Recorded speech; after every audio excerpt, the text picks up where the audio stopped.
I am a little troubled by this, James. Are you a fan of the sausage sanger at Bunnings on the weekend? Well, I'm a huge fan, Georgie, but, you know, we all know that the onion-related incidents that we've been having... Well, did you know how dangerous the onion is? Well, I did, because, you know, you go to Bunnings on a Saturday, I went there for a screwdriver, the entire car park was full of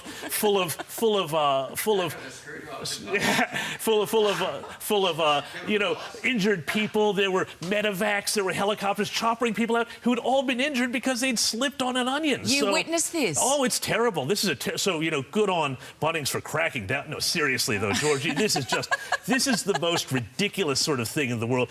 Somebody in some corporate office somewhere decided that there's a risk that the onion could slip off the top of the sausage and then somebody could slip and crack their head open. I mean, it's ridiculous. So just for viewers who aren't familiar with this story, OH&S have come out and basically said you've got to slip the onion under the sausage. Because if it sits on top, it can slip off, and you can see... And you can have these, you know, all these terrible injuries. But, you know, there's also another good point here that is actually a little bit serious.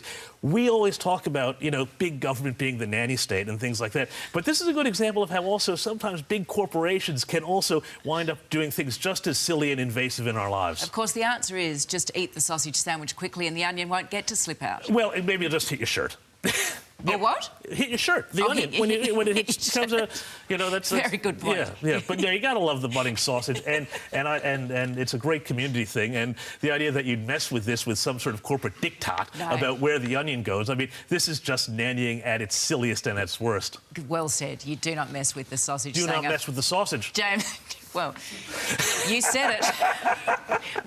Over to you guys. It'd be a crime to hide the sausage, wouldn't it? With all the onion. See, I get blamed for this stuff. I had nothing to do with it. I had nothing to do with it either. I had nothing to do with it. Neither of us did. Hey, yeah, for the first time ever. Great. Woo!